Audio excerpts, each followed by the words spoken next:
There are plenty of tried and true methods for plugging a punctured tire or patching a tube.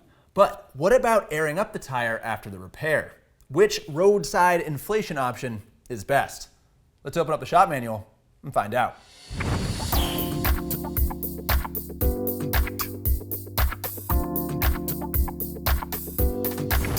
This episode is powered by Duraboost batteries. Get 10% off your order at RevZilla.com with discount code TSM102023. When it comes to inflating a tire on the side of the road, you've got several common options and one not so common strategy. There are the ubiquitous compressed CO2 cartridges, motorized inflators that run off the bike's battery, motorized inflators that run off their own battery, old school bicycle pumps, and this siphon hose contraption known as a scavenge hose, which lets you push pressure from an inflated tire into the flat tire. To figure out which of these methods is best, we will assess price, speed, packability, and durability for each option. So, which of these options is going to get air in your tire the fastest? If you've just plugged a tire on the side of the road, getting aired up quickly is going to be a priority. We've got a stopwatch and a 160 series tire that will take from dead flat to 30 psi with each of these options. 30 pounds is lower than the recommended pressure for most street bikes, but it's plenty to ride on until you can get home or to a shop. Technically, the scavenge hose is the fastest to do its thing.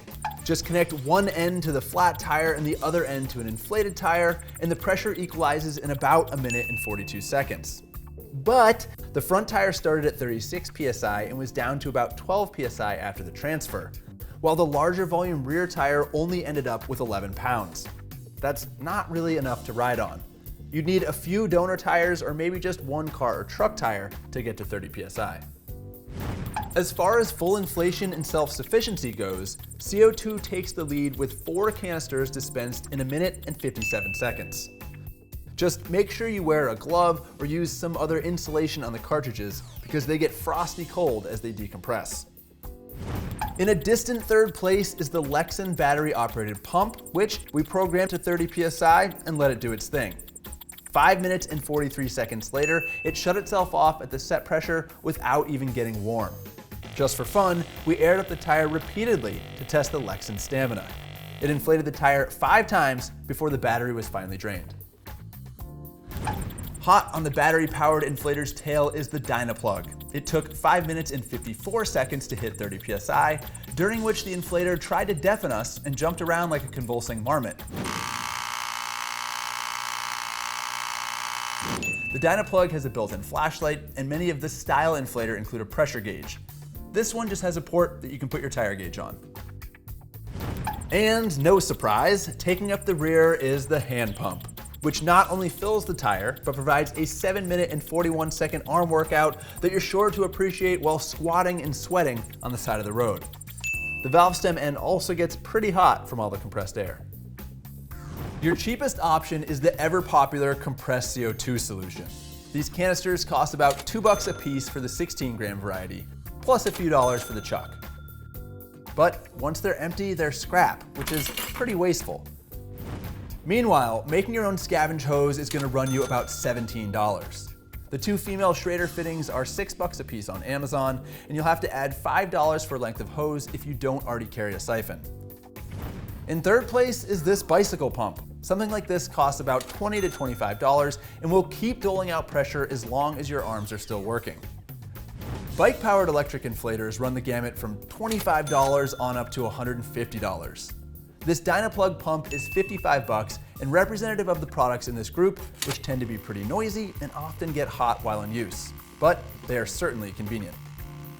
Our most expensive option in this test is this newfangled lithium-ion powered inflator.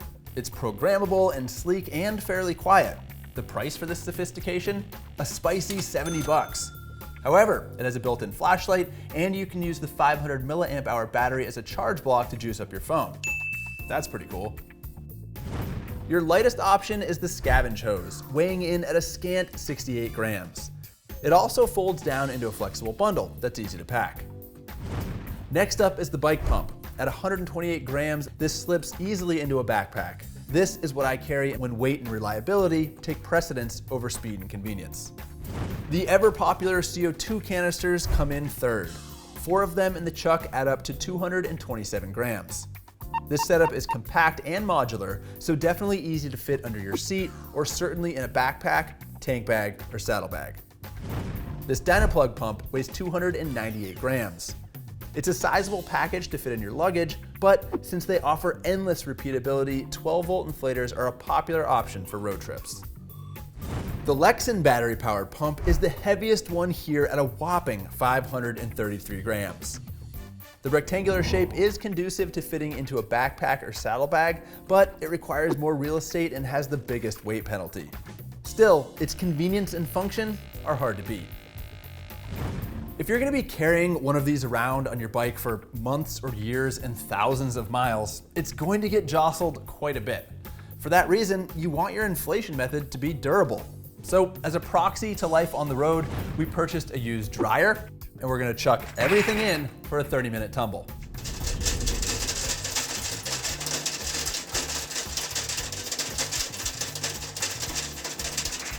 Turns out, the Tumbler 300 was calibrated for racing down Baja, not commuting across Los Angeles.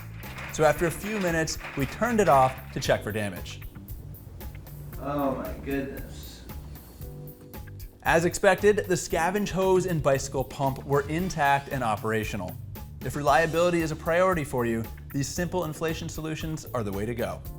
Likewise, the CO2 canisters didn't seem to mind getting tumbled. And no, we didn't have the heat on or else these things probably would have exploded. Then we've got the more complex motorized inflators. Their weight, moving parts, and electrical connections make them more susceptible to damage and failure, even just from normal use. After their ride in the dryer, the Dynaplug and Lexan looked pretty hammered.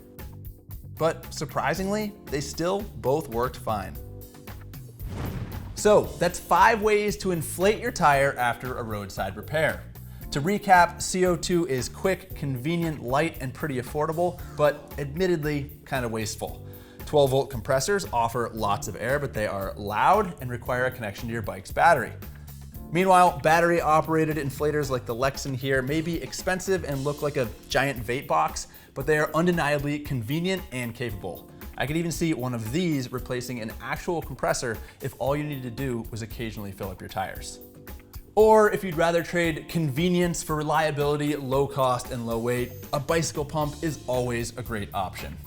And finally, if you're prepping for an around-the-world trip and you want the security of redundancy, or you just want to show off your MacGyver skills, you could make yourself a scavenge hose, but I'd probably just pack a bicycle pump. Other than the scavenge hose, all of these options put 30 psi in the tire, so they all work. However, they offer varying degrees of convenience and repeatability, and they have different expenses and take up different amounts of space in your luggage. So you need to assess your priorities and then go from there. Thanks for watching another episode of the Shop Manual. We make this show for you so that you can be better informed and educated when it comes to living with and working on your motorcycle. And in an effort to get to know you better and the content you want to see, we have created a very brief survey. There's a link down in the description, and if you answer those questions, it will help us understand what you would like to see from future episodes.